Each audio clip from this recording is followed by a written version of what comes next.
जय माता दी। जय माँ कामाख्या। माँ भगवती आदिशक्ति काली अग्नि है, आग है। यदि इनके नियम का पालन कर सको तो ही आप नवरात्रि में इनकी साधना करो, अन्यथा यह जला देती है। साधना में गलती नहीं होनी चाहिए। पारिवारिक जीवन है, परिवार लेके बैठे हो तो गलती होना स्वाभाविक होती है। फिर भी आग से नहीं खेलना चाहिए। जो भी कार्य करें सोच समझ करके करें। जैसी भी साधना करें, किसी गुरु से पूर्ण रूप से विधान को समझ लें, उसके बाद करें। नारियल की बलि, लौंग की बलि, नींबू की बलि रोजाना देना अनिवार्य होगा। पान काली मां को रोजाना लगता है, रोजाना देना होगा। जितना जप करते हैं उसका दशांश हवन करना अत्यंत आवश्यक होगा। साधना करने का मतलब है अपने आराम को त्याग करना।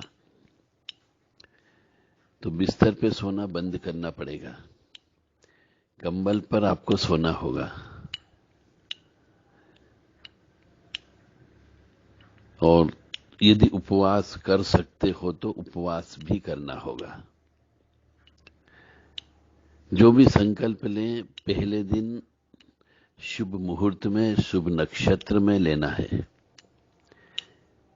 गलत मुहूर्त में दीप प्रज्वलित करने पर, कलश की स्थापना करने पर भी जिस घड़ी, जिस नक्षत्र में हम संकल्प लेते हैं उस नक्षत्र का प्रभाव अवश्य पड़ता है। तो नक्षत्र अवश्य देख लें कि कौन सा नक्षत्र चल रहा है। उग्र नक्षत्र या तीक्ष्ण नक्षत्र नहीं होना चाहिए। सौम्य नक्षत्र आप ले लें, जो ज्यादा अच्छा होगा। उसी समय पे दीप प्रज्वलित करना है और घट स्थापना करना है। साधना करते हैं तो दीप प्रज्वलित करना भी अनिवार्य होता है, घट स्थापना करना भी अनिवार्य होता है, विशेष तौर से आदिशक्ति काली मां के संबंध में। यदि ये दोनों नहीं करते हैं तो वो साधना नहीं कहलाएगी, वो पूजा कहलाएगी, आराधना कहलाएगी। तो पूजा आराधना तो कभी भी की जा सकती पूरे साल भर, पर ये नवरात्रि में अनुष्ठान किए जाते हैं, साधना की जाती है। इसलिए जो भी कार्य करें पूरे नियम कानून से करें। काली माता जी की कुछ किताबें लेकर के आए, उसमें भी बहुत से ज्ञान मिल जाएगा आपको। हमारे YouTube चैनल को देखें, उसमें भी काली माता से संबंधित बहुत सारा ज्ञान है, उनको नोट करें और फिर साधना प्रारंभ करें।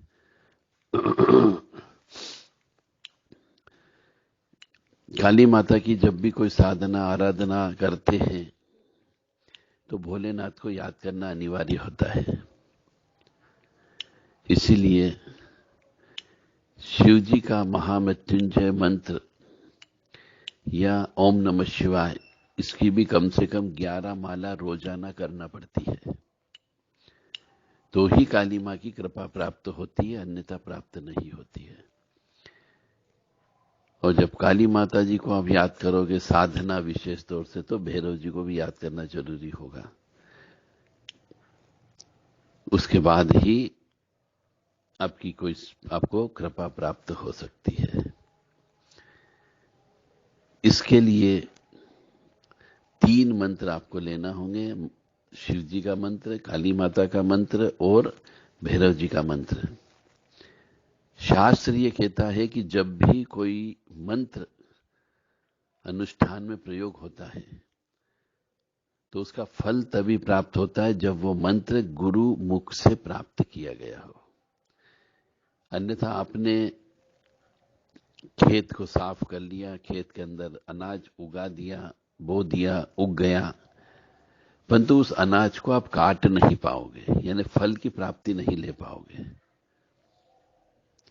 इसलिए 5% गुरु तत्व होने पर ही वो पूर्ण होता है। इसलिए मंत्र भी किसी गुरु से प्राप्त करें, तीनों मंत्र, उसके बाद ही साधना प्रारंभ करें, अन्यथा आराधना करते रहें।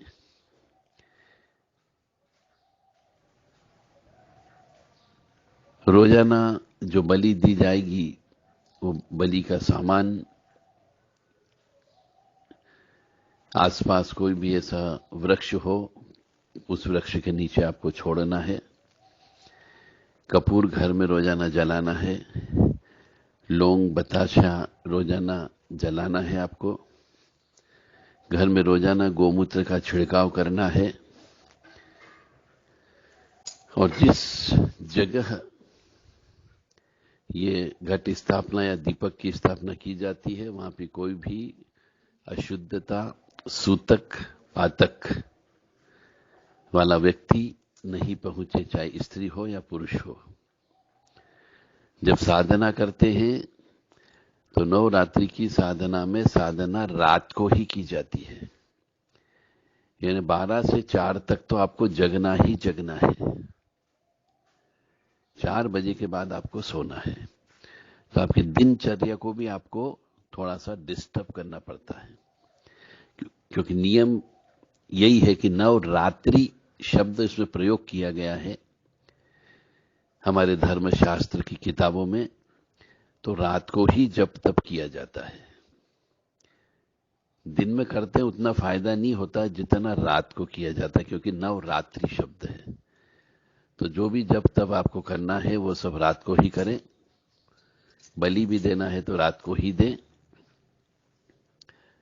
और दिन में आप सो सकते हो, परंतु कंबल के ऊपर ही सोना है।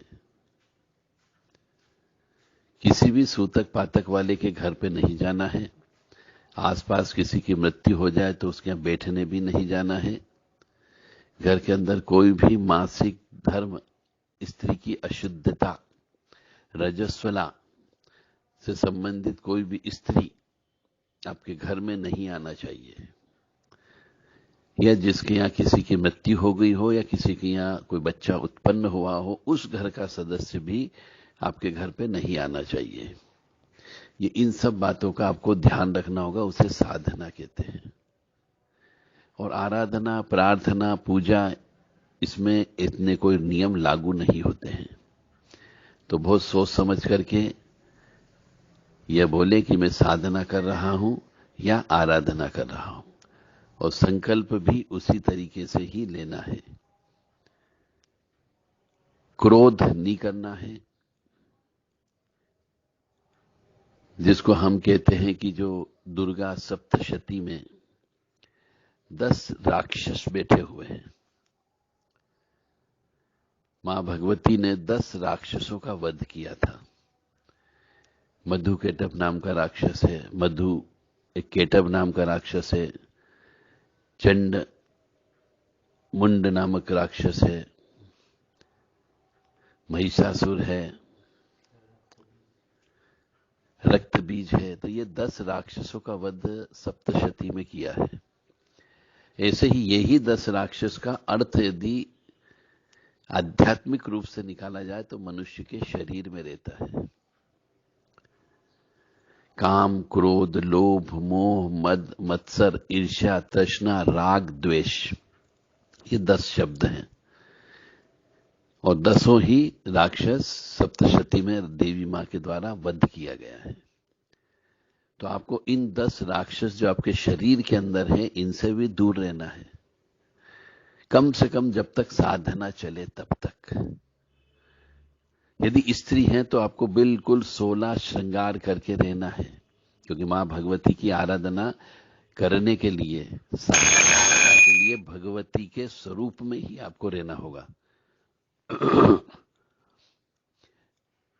क्योंकि आजकल की जो महिलाएं होती है वो काली मां को ज्यादा पसंद करती है, परंतु काली मां के स्वरूप में वो नहीं रहती है, तो साधना का फल भी नहीं मिलता। हम जिस भी इष्ट की साधना करते हैं हमें वैसा ही बनना पड़ता है, उनके गुणों को आत्मसात करना पड़ता है, तब आपकी साधना सफल होती है। अब आजकल की स्त्रियों को हम देखते हैं, न माथे पर बिंदी होती है, न हाथों में चूड़ियां होती, न पैरों में पायल होती है, न उंगलियों में बिछिया होती है, न गले में मंगलसूत्र डालती है। तो ये सुहाग के चिन्ह यदि स्त्री निकाल दे और फिर भी यदि वो साधना करती है तो उसके ऊपर शायद कृपा प्राप्त नहीं होगी। तो जिस भी शक्ति की साधना करते हैं, मतलब मान लो नवरात्रि में काली मां की साधना करते हैं, तो काली मां जैसा ही स्वरूप और उनके गुणों को आत्मसात करना होता है, गुणों को अपनाना पड़ता है। काले कपड़े बिल्कुल भी धारण नहीं करना है, लाल कपड़े ही आपको पहनना है ज्यादा से ज्यादा। और घर के अंदर क्लेश बिल्कुल भी नहीं करना है, झगड़ा बिल्कुल भी नहीं करना है। और घर के अंदर जो भी बड़े बुजुर्ग हो, कोई भी हो बड़ा बुजुर्ग, उनके चरण स्पर्श अवश्य करना, चाहे आपकी पूरी जिंदगी भर उनसे लड़ाई रही हो। जैसे कई घरों में देखते हैं कि सास बहू की पूरी जिंदगी भर झगड़ा होता रहता है, एक दूसरे से बात भी नहीं करते। तो ऐसे में यदि आप काली मां की आराधना साधना करते हैं तो कृपा प्राप्त नहीं होती जब तक कि बड़े बुजुर्गों की कृपा न हो। क्योंकि बड़े बुजुर्ग हमारे पितरों का प्रतिनिधित्व करते हैं, और पितृ की यदि आपके ऊपर कृपा नहीं है तो आपकी साधना उस देवी मां तक नहीं पहुंचने देती है। तो पितरों को प्रसन्न करना जरूरी होता। इसीलिए नवरात्रि के पहले ये पितृ पक्ष आते हैं जिसमें पितरों की सेवा करना होती है। इसीलिए ये जितने भी नियम बताए हैं, इन सब नियमों का पालन कर सको तो ही साधना शब्द प्रयोग करके मन में संकल्प लेकर के पूजा पाठ प्रारंभ करें। अन्यथा सिर्फ आराधना करें, प्रार्थना करें, पूजा करें। जय माता दी। राम ह्रीम काली के घोर दस्ते, रुधिर प्रिय रुधिर पुण्यवक्तरे, रुधिरावृत स्तनिमम सरसतुनम खादे खादे, हिंसा हिंसा मारे मारे, भिंदी भिंदी चिंदी चिंदी, उच्चाटे उच्चाटे, दावे दावे, शो शो शे, स्वाहा ह्रीम ह्रीम काली के मदी शत्रुणम समर्पयामि स्वाहा। ओम जय जय किरी किरी कुटु कुटु कट कट किटी किटी, मर्द मर्द मोहे मोहे, हर हर मम रिपुन दंत दंत से, बक्षे बक्षे, टोटे टोटे, यातु धानी का चामुंडा सर्जनान, यज्ञो राजपुरुषान स्त्रियां मम वशान कुरु कुरु, तनु तनु धान्यम धनश्वान गजान रत्नानि, दिव्य कामिनी पुत्रान राज्यम श्रियम देहि देहि, रक्ष रक्ष, छाम चीम चूम छेम छोम छम छ स्वाहा। काली काली महाकाली काली के पापनाशिनी, खड़ग हस्ते मुंड हस्ते, काली काली नमस्तुते। काली काली महाकाली काली के परमेश्वरी, सर्वानंद करी देवी, नारायणी नमस्तुते। ओम महेशानी महामाये चामुंडे मुंड मालिनी, आयु आरोग्य ऐश्वर्य देही में देवी परमेश्वरी। अब काली मां की जब साधना करते हैं तो आपके मन में ये भी आपको संकल्पित होकर के सोचना है कि आप कंकाली काली की कर रहे हैं, या दक्षिण काली की कर रहे हैं, या महाकाली की कर रहे हैं, या भद्रकाली की कर रहे हैं, या शमशान काली की कर रहे हैं। कौन सी काली मां की आपको आराधना या साधना करना है? अधिकांशतः जो साधना करते हैं तो कोई तस्वीर या कोई मूर्ति रख दी जाती है नॉर्मली। अब जैसी तस्वीर रखी है आपने, वैसी ही जिसकी तस्वीर होगी वैसी ही शक्ति आपको प्राप्त होगी। अब आपने महाकाली मां की मूर्ति या तस्वीर रख ली और आप मंत्र बोल रहे हो दक्षिण काली का, तो वो साधना में क्लेश उत्पन्न होगा, साधना भंग हो सकती है आपकी। क्योंकि फोटो किसी और की रखी हुई है, मंत्र किसी और का बोल रहे हो। यदि आपको भद्रकाली की करना तो भद्रकाली का ही फोटो लाना, यदि आप कंकाली काली का करते हो तो कंकाली काली का ही फोटो या मूर्ति लेकर के आना है। यदि आप महाकाली की करते हो तो महाकाली का फोटो चाहिए, और यदि आप दक्षिण काली का मंत्र लेते हो तो दक्षिण काली का ही फोटो चाहिए। अब आपको यह ज्ञान भी होना जरूरी होगा कि इन सब की देवियों के जो नाम है, जैसे फोटो है वैसे ही इनके मंत्र बने हुए हैं। तो कौन सा फोटो, कौन सी देवी का, ये आपको ज्ञान होना चाहिए, क्योंकि फोटो के नीचे लिखा हुआ नहीं होता है कि यह फोटो कंकाली काली का है या भद्रकाली का है या शमशान काली का है या दक्षिण काली का है। तो इसके लिए आपको किसी न किसी काली मां के भगत, जिसने काली मां की साधना कर रखी हो, सिद्धि ले रखी हो, वही आपको सही निर्देश दे सकता है। तो यहां पर भी गलतियां अक्सर हो जाती है कि हम फोटो 20 भुजा वाली महाकाली मां का रख लेते हैं और मंत्र दक्षिण काली का बोलते हैं या भद्रकाली का बोलते हैं। तो फोटो जैसा होगा वो तो वहां बैठेगी, उसके सामने दीपक लगाओगे, बलि दोगे, नींबू काटोगे, और मंत्र आप जो है दक्षिण काली का बोलोगे। तो जो आ गई फोटो रूप में, स्वरूप रूप में, मूर्ति रूप में, यदि आपने उसकी आराधना नहीं की, उसका मंत्र नहीं बोला, उसकी स्तुति नहीं बोली, उसको प्रसन्न नहीं किया, तो फिर आपकी साधना निष्फल हो जाती है। बहुत बारीक बात है, बहुत गहराई वाली बात है, परंतु समझने का प्रयास करिए। इसलिए मैं बार बार कह रहा हूं कि काली मां की साधना करना हो तो किसी गुरु के निर्देशन में रह करके, गुरु के सानिध्य में रह करके, गुरु से जो सब बातें पूछ करके, गुरु मंत्र लेकर के ही साधना करें। अन्यथा साधना नहीं करना है, आराधना कर सकते हैं। जय माता दी, जय मां कामाख्या।